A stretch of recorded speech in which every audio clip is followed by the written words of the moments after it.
Good evening and welcome. Sanjay Kumar Verma, among the senior-most Indian diplomats, was India's High Commissioner to Canada till recently. He was called back by New Delhi, but he was also the first Indian ambassador or High Commissioner in India's history to be declared persona non grata by what has been a friendly partner nation, in this case Canada. We're very privileged to have him back in the NDTV studio or in the NDTV studio, and glad that he's back in the country. Thank you very much for being with us. This all has to do with several allegations which have been made by the Canadians about the death of a person we consider a terrorist, Nijjar. We'll talk about Canada's concerns and what they've said, but I think the point that really has to be made is that we have at least 26 people who we want extradited from Canada. These are people we believe to have been associated with terrorism or are terrorists. Why has Canada denied us those requests? In most of the cases, I feel there is inaction on the Canadian side. In some cases, of course, they have sought some more details or sought some clarifications. And we are quite okay with that because, after all, we have two different legal systems. And if we want their legal system to act on our behalf, we need to give them the information that they wanted. From our perspective, it had gone through a due process, and therefore all the evidences that we had already been presented to them in the 26 extradition cases which we just talked about. But in addition to extradition, there are many arrest requests also painted. And unfortunately, we have not seen much of action from the Canadian authorities in this particular case for almost last 1 decade. So, in fact, the association of Canada with those we consider terrorists is long. I mean, there was the tragedy of Kanishka in 1985, June 23rd, 329 people died. And in the case itself in Canadian courts went on for 2 decades. And ultimately, there was no justice because both of those accused, Ripudaman Singh Malik and Ajay Singh Bagri, were acquitted. It's been described as a Canadian tragedy, but one obviously with an Indian link. Absolutely. And you know, what happened is that in one of the Canadian governments, they set up another commission, and the justice who was leading that commission came out with very scathing remarks on the way in which the entire thing was botched up by the Canadian investigators. Not only it was procedurally botched up, but even the evidences were misplaced or deleted conversations. We were the ones, our agencies were the ones who provided them all the heads up before this tragic incident happened. I ask you all of this because it appears that there is a bit of a double standard, not a bit, a pretty big double standard. On the one hand, India makes allegations against India allegedly being involved in the murder of this man. It's one thing to state that there are allegations, but Canada's own role in harboring or looking the other way while people with these backgrounds or this background exists on its soil, that's deeply dubious, some would suggest. Absolutely. And you know, the double standards, one law for you, another law for me, that doesn't go around in the world any longer. The countries of South, global South, they used to follow what the developed countries would tell them. But gone are those days. We are a country of rule of law. We need to see evidences before taking any action. Now, as far as this particular murder is concerned, there are a lot of gang wars going on in Canada. Who knows what has happened? And so far, we do not have any hard evidence shared with us. So I'll come to that, sir, in a moment. But it just, again, it seems bizarre almost that on the one hand, the Canadians for the last 1 year plus have been speaking to you, raising these allegations, and then all of a sudden you became a person of interest to them. When this entire process took place, did you detect, I don't know, animosity or greater questioning or greater suspicion or anything of that sort? Never. In fact, my relationship with my interlocutors in all the ministries, including the Foreign Ministry in Canada, was extremely, extremely cordial. All of a sudden, on the 12th, which was a Sunday, I met them in the Foreign Ministry, and I was told that I, along with other 5 of our officials and diplomats, are persons of interest. And therefore, the government of India should waive our immunity for them to interrogate us. Now, that was going a bit far as far as the diplomacy is concerned. So I reported back to Delhi. And rest is history. Delhi took the decision to call us back to India to withdraw us, which was then reported by the then acting High Commissioner of Canada in Delhi. Thereafter, they took a call that they would rather call us persona non grata and sent us back packing within a given timeline. And this I find strange. In India's history, you were telling me, in our diplomatic service, this is the first time an Indian High Commissioner or Ambassador has been declared persona non grata? Absolutely. In any country? Any country. But what about Pakistan? Because there have been differences over there. I'm just... See, with Pakistan, we had known differences, and that has been going on for decades altogether. Yes. The last High Commissioner who was recalled happened to be my predecessor in Canada, Right. Ambassador Ajay Bisaria. And when he came back to India, he remained in India as someone who was called back and remained as the High Commissioner of India to Pakistan, even though he was not resident in Pakistan. But you are the first person, again, in India's diplomatic service who's been declared persona non grata. First ambassador to be declared persona non grata, yes. What Canada says is that they have provided evidence. They say that there was a meeting which took place in Singapore as well. All of this was actually shared. The Canadian Foreign Minister has gone on record saying that, and I quote, there is ample, clear and concrete evidence. Has any of this been shared with India? As far as my information goes, no evidence, not shred of evidence has been shared with us. And if they are calling intelligence and leads as evidence, they will not be legally accepted either in their court of law or in my court of law. In fact, they've also said, in a public statement, I think, this was said, if not by the Canadian government, then by the RCMP, the Royal Canadian Mounted Police, that they have intelligence, but they don't have conclusive proof. I think this was shared by the Foreign Minister of Canada. So this was shared by the RCMP Yes. Deputy Commissioner. And more or less the same thing was told by the Prime Minister himself. Right. To the Foreign Interference Commission. So they've made these accusations against you, and then they say they don't have conclusive evidence. And that's quite funny, in fact, because what they did is quite a serious thing in the diplomatic practice. But they chose to declare me persona non grata, though I stood withdrawn from Canada. That's their prerogative, so I'll not be able to sort of tell them not to do it. But the Prime Minister himself, in one of the depositions, said very clearly that we didn't have hard evidence when he stood up, unfortunately, in the Parliament and said what he said on India. So are they sort of hunting around in the dark for evidence against people they allege are involved in the death of Nijjar? See, what I understand is that most of the things that they call evidence are hearsay, single source information. And there are many India baiters there who will be ready to give statements, false statements, which could then be single sourced as India harming their lives or things in Canada. The RCMP, the Royal Canadian Mounted Police, says in a statement, and I quote, investigations have revealed that Indian diplomats and consular officials based in Canada leverage their official positions to engage in clandestine activities such as collecting information for the government of India either directly or through their proxies and other individuals who acted voluntarily or through coercion. The first part of this, if a diplomat doesn't collect information, then what are you a diplomat for? What is your job? I'll break down a bit for the viewers. So there are two ways of collecting information. One is through the open source, which is the overt, and then there are covert. What I can tell you right away is that, yes, we depended on the overt information available, all open source.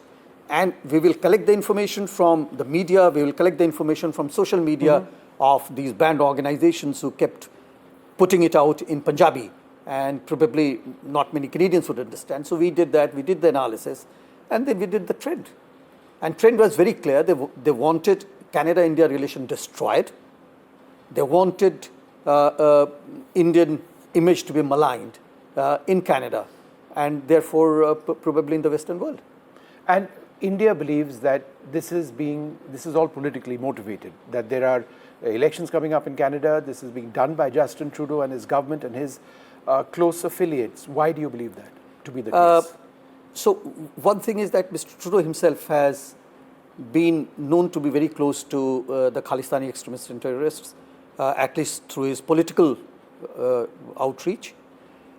He has in his close circles, both in cabinet as well as in the parliament, some of his friends who are not very well inclined towards a good Canada-India relation, and certainly not towards a healthy India. He has been, now I'm quoting, I don't want to get into the domestic politics of Canada, but I'm just quoting you what the media reports, the results of the survey. His party is not faring very well in the survey reports, and his own leadership is also threatened within his own party. Now, this is something I have not picked up from any other source. Otherwise, I will again be called as interfering in the domestic affairs there. So this is something which I have seen in the media published from Canada itself. Could you tell us a little bit more, and you alluded to this earlier on factionalism which exists within Khalistani sympathizers, number one, and number two, how there is gangland-style warfare or battles, as it were, which do take place, and that somehow the death of Nijjar may have been involved with that. I mean, it has nothing to do with India. Could you describe to us the nature of this gangland warfare that takes place in parts of Canada? So first of all, let's understand what is this Khalistani extremism and terrorism originating from Canada. This is a business. This is a business because the money collected through intimidation, through extortion by these Khalistanis, they use it to destabilize India and to have their own lavish lifestyles. So if it is a business, and if I'm trying to break that away, certainly there will be repercussions. And these repercussions are their threats to the Indian diplomats, Indian leaders. Our Prime Minister has been threatened, our Home Minister has been threatened. You've been threatened. I have been threatened very recently, just to give you an anecdote, very recently on Holi, so I had 10 heads and I was sort of characterized as Ravan, and then my effigy was burnt as Ravan. There was another poster where people would come and practice their firearms on my face at that poster. So many things have gone on there, which would not happen in a polite, in a society which respects others. So no cognizance of hate crime has been taken by any of the Canadian organizations or authorities. The Royal Canadian Police that protected you, the Royal Canadian Mounted Police, believed that the threats against you were credible and that there was a specific threat to your life and to other diplomats? Absolutely. See, and this was conveyed to you repeatedly, right? Repeatedly. And you were protected over there. See, the very fact that I had these RCMP officers protecting me, for which the Canadian taxpayers are paying, certainly there is a spin that I have a threat to my life. Yeah. And same thing happened to both the consul generals in Vancouver and Toronto.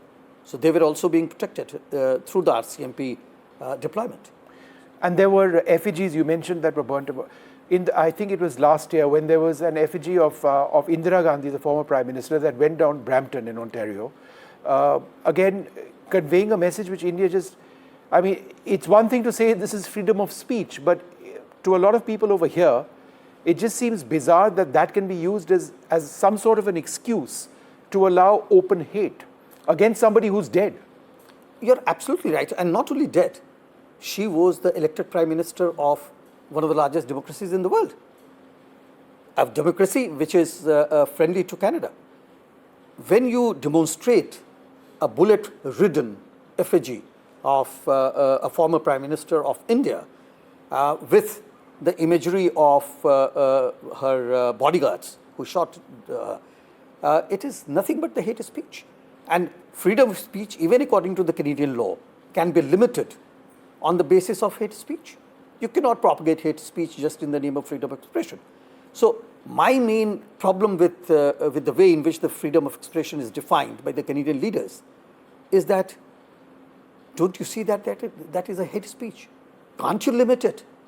You didn't even approach the court of law to see if it can be limited, which means that your inaction emboldens them to carry out again and again. Yeah. The other allegation is, and I quote, individuals and businesses were coerced and threatened into working for the government of India. The information collected for the government of India is then used to target members of the South Asian community. How would you respond to this? This is the most bizarre statement that I would know of, if there are gang wars going on, if there are extortion rackets in Canada, with the information of some of the extortionists given by us to Canadians, Goldie Brower's name would be known. I may not be at liberty to take other names, but Goldie Brower's name is well known. He was the kingpin of all the extortions and killings going on in Punjab, in Canada, as well as some in Punjab. There is a Lawrence Bishnoi link now as well. And Goldie Brower is linked to Lawrence Bishnoi. And these links, we have told them. They did not dream it overnight, that there is someone Lawrence Bishnoi. So tell us about the Lawrence Bishnoi angle. He's in the news over here for several reasons.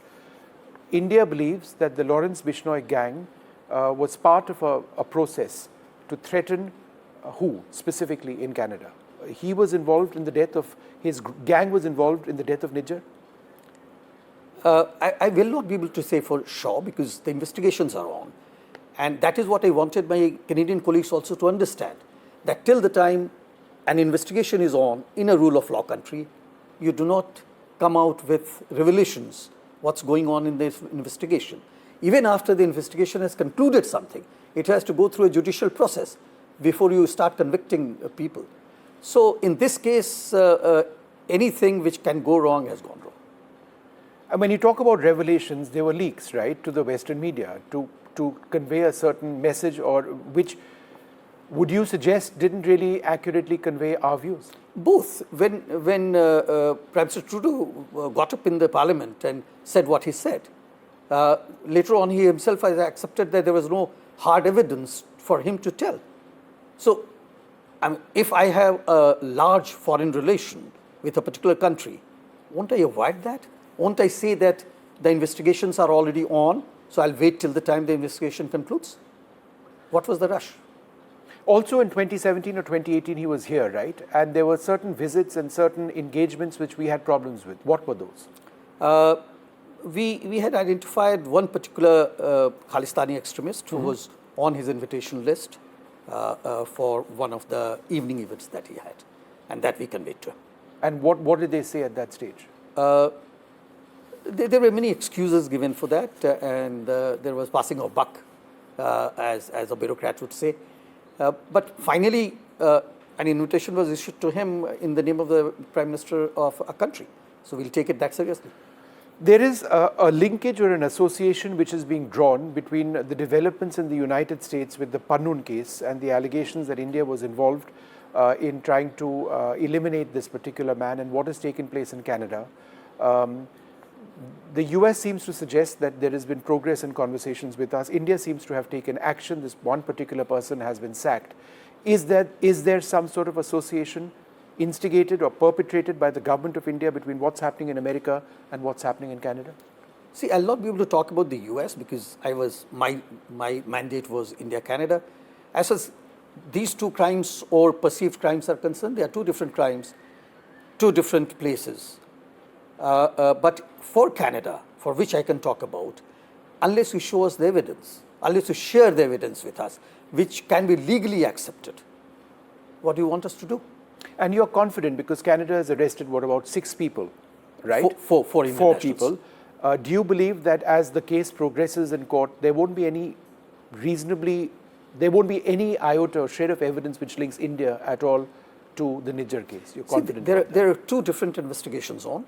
So one was the murder itself, yes, and there is another investigation on the perceived linkage of agents of the government of India with foreign interference and that particular murder. I am 100% sure that the second investigation will come back to a knot, but till the time the investigation is completed, our names are maligned. Yeah. India's name is maligned. So that is my main concern with them. As far as these 4 people are concerned who have been arrested for the first-degree murder, if they have committed a crime, they should be punished. That's the rule of law country. You know, sir, I noticed a few days before all of this happened with you and the other Indian diplomats that there was a statement that said that Canada respects the integrity of India. And I think I tweeted it out saying that perhaps this is a clear signal to Khalistani elements that, look, India is something we respect as an entity, right? As a physical entity, as a nation state. And therefore, That's where we draw the line. But then it just turned upside down with all of the allegations against you. When that initial statement was made, that we respect the territorial integrity of India, did you believe that in Canada things were headed in a positive direction? Let me look at from other perspective. As a member of the United Nations, can any country say that it doesn't respect the territorial integrity of another country? So that was neither here nor there. Right. I would like to see that in action. When you say you respect the territorial integrity, but allow your own citizens, all these Khalistani extremists and terrorists out of Canada are Canadian citizens.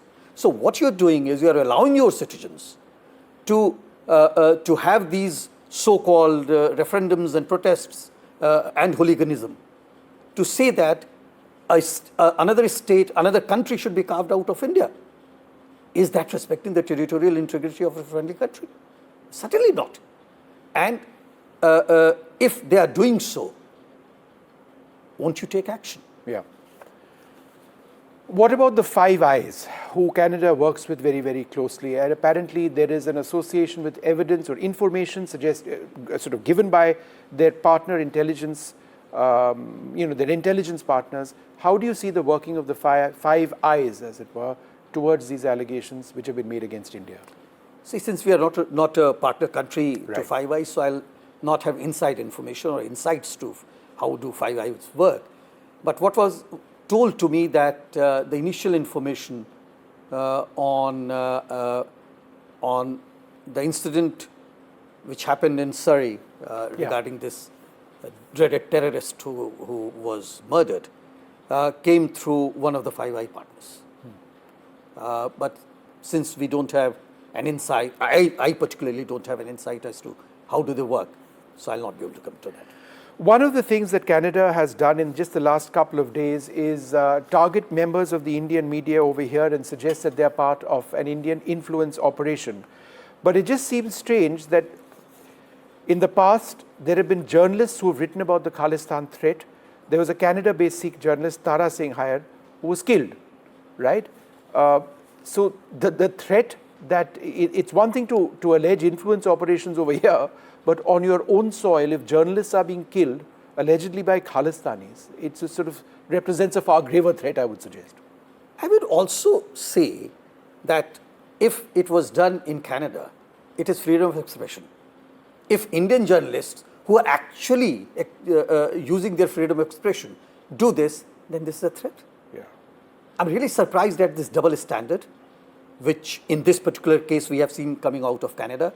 They should seriously think what they're saying and doing, and how do they know that this is an influence operation? So I would give this advice to my diplomatic friends and other Canadian officials to really look harder as to what do they say and what do they practice. One or two more questions. While we talk about this, the Khalistani concern and the Khalistani threat, the Indo-Canadian population in Canada is almost entirely peaceful. They are incredibly successful. They have very long-standing links with India. And at the end of the day, they suffer if the relationship between the two countries goes down, right? Absolutely. These bunch of people, these goons who are there, these Khalistani extremists and terrorists, they are very few in number. And they intimidate others to join them as far as the political aspect is concerned. Even that altogether would not make more than 100,000 people. We are 2 million Indo-Canadians. Others are peacefully going around doing their work, having a livelihood, taking care of the family, contributing to Canada. There is another 1 million Indian nationals who are also contributing to India while living in Canada. So it really perplexes me that a handful of Canadian extremists and terrorists have been able to take the entire India-Canada relation or Canada-India relation to hostage. What about Indian students? I believe we are the largest cohort of international students in Canada. They would have anxious parents. They would be worried about visas in the future. I was a student in Canadian universities. Both my degrees are from there. What would your message be to all of those very concerned people back home? Their kids are over there. what I would say is that their kids should be aware of the surroundings in which they are. They should not be influenced by the outreach from these Khalistani terrorists and extremists. And they should look after themselves well. In Canada at the moment, from these Khalistanis, I think there is a perceived threat to the larger Indian community, including the students' community.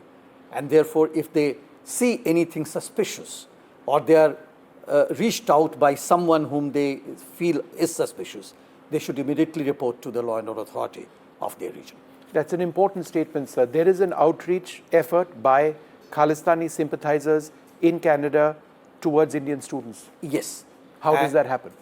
So basically, how it works is that with the status of the Canadian economy at the moment, the jobs are not being created, and many students would go for jobs which are much below what they should be doing. They are unable to meet their ends, and some of these Canada-based and Canadian Khalistani extremists and terrorists will try to allure them by giving them money, by giving them food, and therefore trying to influence them with the kind of nefarious businesses that they are doing. Some of the students get attracted towards that. Then there is another thing which is happening. Some of the students would be asked to get photographed in front of the Indian High Commission in Ottawa or the two consulates, shouting anti-India slogans, desecrating our flag, or doing something which is disrespectful to India, and then they will go and seek asylum, because their version will be that if I go back to India now, I'll be punished. So one way of people seeking asylum would be under the influence of Khalistani extremists. Students would come in front of the High Commission or one of our consulates, do something which insults, our flag, our embassy, our High Commission, etc., and then seek asylum, right? And there have been cases of students like that being granted asylum. Many such cases. And recently we have also come across some of the cases where Indian nationals would land at the airport. With the visa, Canadian visa, they will not be allowed in. And in a few cases, very few cases, the Canadian authority there will ask them, look, if you file an asylum request, you'll be allowed in. What is this? So there are various kinds of influences which are pushing these students in the wrong direction. So parents, please talk to your children very regularly, try to understand their welfare, give them sane advice so that they don't fall on the wrong side of the society. A final question, what happens to visas now? Because are they being processed at the same pace? There will be slight delay, but thankfully for Indian visa, many Canadians do take e-visa. Yes. Wherein the consulates or the High Commission does they not outsource this, right, to an agency that processes? So that is the regular visa. Then there you have e-visa. E-visa is processed through a system. So that continues. As far as the regular visa is concerned, since now we have lesser number of people handling them, so yes, there will be delay, but we'll continue doing our best to grant the visas as soon as we can. And we, in fact, have also information to suggest that Canadian diplomats in India, weren't necessarily kosher. They were involved in activities which worked against our interests. All the time. So how so? We have always been saying that, look, what a double standard. We are being interfered by the Canadians in our domestic affairs, in Punjab and various other places. And they call us interfering in their internal affairs. It's really bizarre. They should sometimes sit down and analyze what they are doing and what they're saying. Thank you very much, sir, for being with us. It must have been a sad day that all of this happened and you had to come back, when your job was to build a relationship, but for all sorts of external factors. It's a sad day. As an ambassador, I wanted to promote the relationship as much as I can.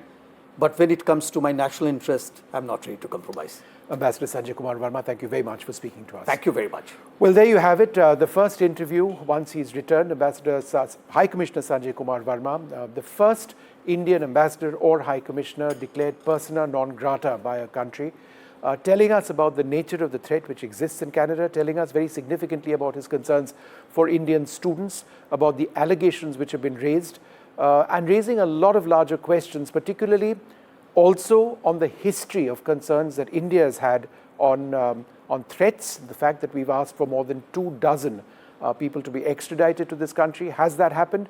Not really. We leave it at that, come back with a lot more. Thank you, sir.